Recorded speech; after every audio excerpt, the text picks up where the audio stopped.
Welcome to A Leader Story, where we explore the unique paths of extraordinary leaders. In each episode, we ask the same 7 questions to our guests, revealing the diverse journeys and insights that shape their success.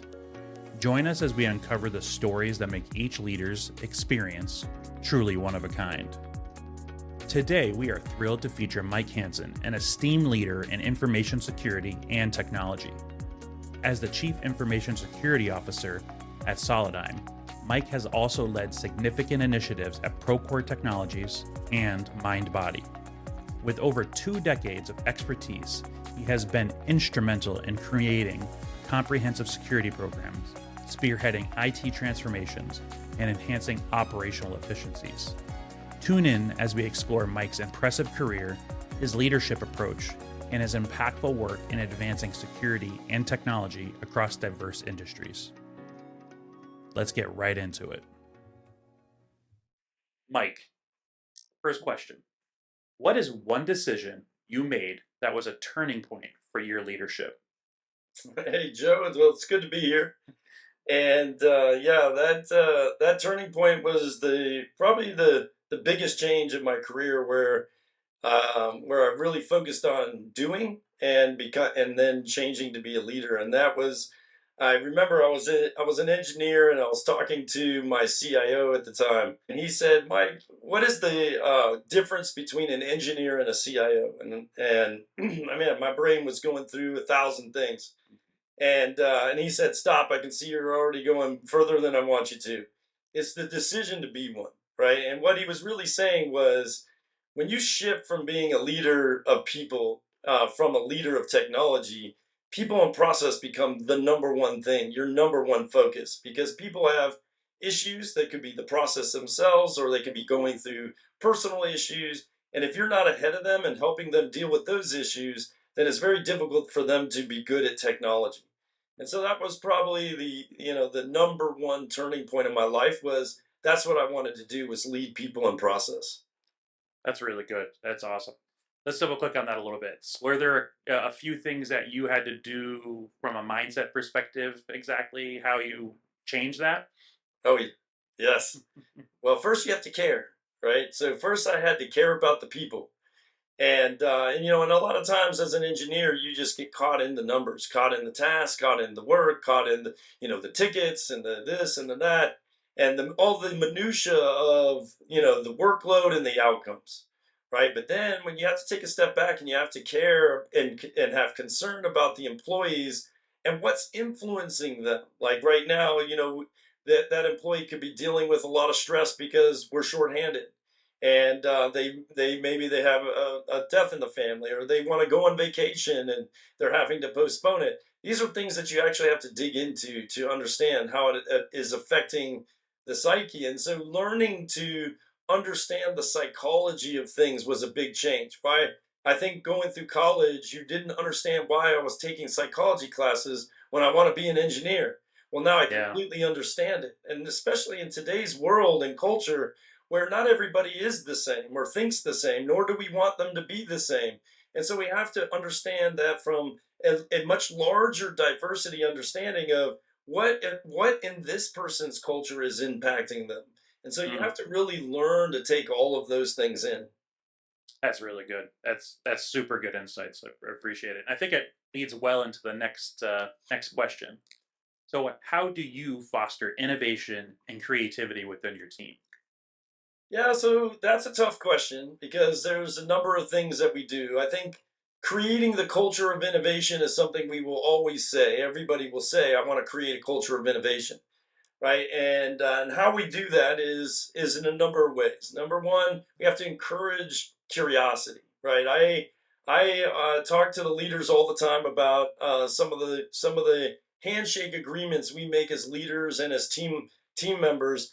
And one of those is they have to bring their intellectual curiosity. I'll bring the ability to master, Mm, right? And I think that's so important, is that we create the opportunity for people to master skills, not just one path of skills, but multiple paths of skills that allow them to exercise intellectual curiosity. I think there's another important thing too, though, is not punishing people for failure. And I Good. think that we get afraid of innovation. We get afraid of GPT or Open AI or any of these new things because of failure. And so I do think that we have to embrace a culture that um, I don't know if celebrate failure goes a little too far, but definitely doesn't penalize failure. And then I definitely think we should be rewarding innovation, right? And how we build personal rewards, that's a whole topic on itself because everybody likes to be rewarded differently. Yep. But definitely providing a reward for innovation. That's awesome. So I think that drives us into the next question well, because fostering innovation and creativity sometimes seems to be counterbalance to this. So it'd be interesting to see that. So next question. How do you balance driving results with maintaining a positive team culture?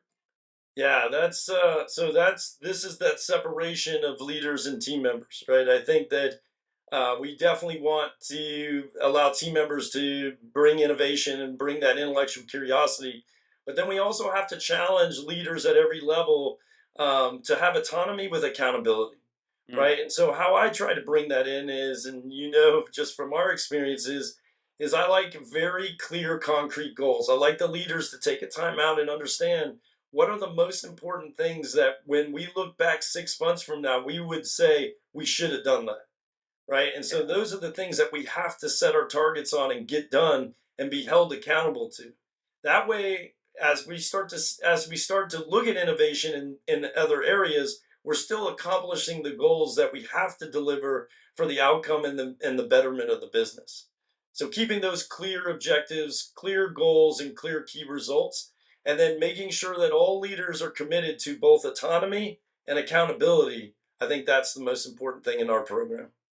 that's interesting. And so, can you just dive in a little bit how that helps maintain the positive team culture aspect of it? Is your thoughts that by having the clear expectations that helps the positivity side? But Think it's that, and I also think it's the autonomy piece, right? I think okay, people we hire a lot of great people, and they are great for many reasons. Many of those reasons are how they solve problems. Solving problems the way Mike solves problems is not always going to be the greatest way.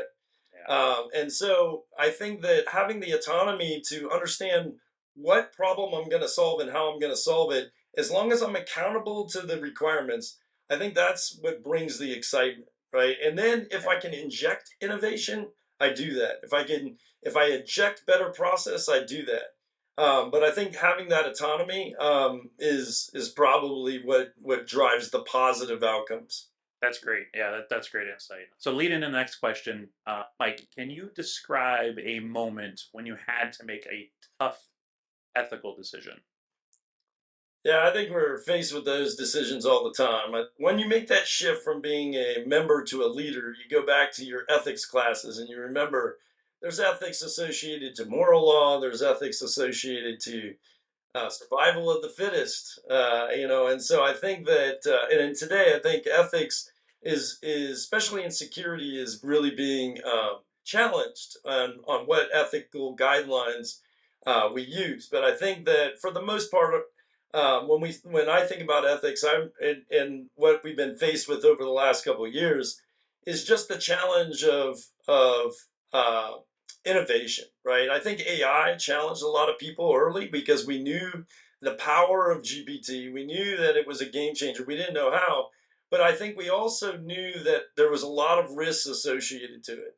And I think that when you're posed with the decision of should we shut this down or should we keep this thing open, and whether or not to accept the risks that are associated with that, when everybody else is shutting it down and taking what I think is the easy approach, I think that was probably one of the big ethical decisions of the last couple of years is making a decision that really dove deep into why people were saying no and understanding that, and then understanding the risk versus reward, and then making that decision even though it's going against the grain. I think that was probably a big decision this year or in That's this good. past couple of years. Interesting. I think it's easy to go with the grain. I like it. That's good. Next question. What role does feedback play in your leadership? How do you both give and receive it? So I'm out of the school that feedback is a gift, right? And feedback comes in many forms. I think the most politically correct form today is called constructive feedback. And so I think constructive feedback is always the easiest to give, and it's the hardest to receive. But it's the feedback that I look for the most now, right? And I think when a lot of people will look at culture amp surveys when they go back or when they go out and they get nervous about the results because you may have somebody that only sees the glass as half empty, right? And so when you so all their feedback is constructive, right? And I think it's important because that voice is still a voice that needs to be heard because there are some things that just aren't working for that particular individual to unlock what makes them great, what makes them creative, what makes them successful, and the reason why you brought them to the org in the first place. And so I do think that using tools like Culture Amp, even though they can be, they can have, derogatory thoughts around them. I think they're very constructive to that. But I also think that people have to be willing to accept feedback and allow the feedback to be given without interruption or without trying to, um, while the person is giving the feedback, trying to justify or validate their actions. Right at Procore, at my last company, they actually forced us to go through a feedback as a gift session where the person would give you negative feedback intentionally, and your response could only be, well, thank you for that. Do you have anything else? And when you do Interesting. that, you start to see that the feedback, it starts to get deeper and deeper, and it starts to get more to the root cause. It's not the surface, uh, feely, touchy feely type stuff. When you allow the person to really get into the feedback and you start to ask questions that allow them to get deeper into their thoughts, you actually get to the root cause. And Mm, so I've started to learn to approach that in my own leadership style, where we just did our culture amp review, and there's some things that I need feedback on because there's some voices in the room that are saying, Mike, I don't necessarily like the direction that you're going. And so now we got to go through that session of giving Mike some negative feedback so that I can adjust, so that I'm incorporating all of those needs. that's great.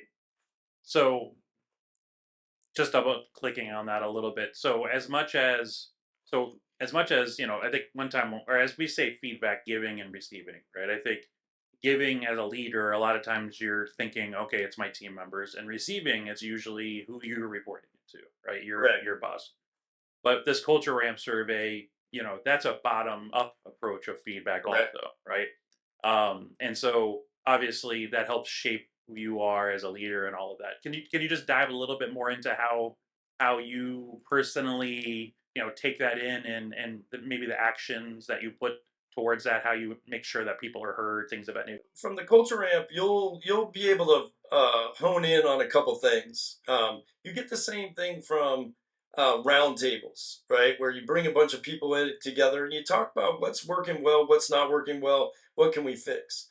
And I think that's exactly what we do is we'll take some topics and do a topical roundtable and really try to get into what is the real root cause of the issue that we can work on.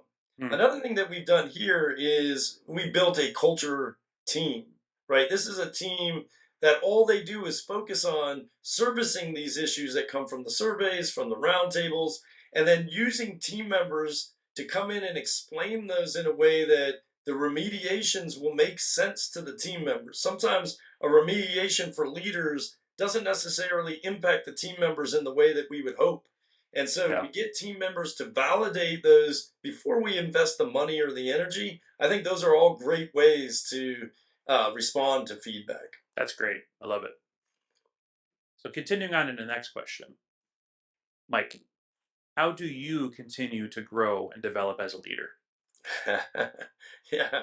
Well, I think that technology never sleeps, right? As we know, we're going through, the evolution of AI, and what machine learning is doing in our industry, especially from an information security perspective. Attacks are beyond the speed of the compute, right? The attack is thinking ahead of you, five thoughts ahead of you because the model is telling it what it should do if it encounters this kind of response, right? And so I think that one of the things that I have to do is I have to make sure that I stay, connected through, local groups. We have a lot of local cybersecurity in Texas sessions where they bring a lot of leaders together to Yep. talk about, specifically talk through the hacks that have impacted their organization so that we can learn from their experiences, right?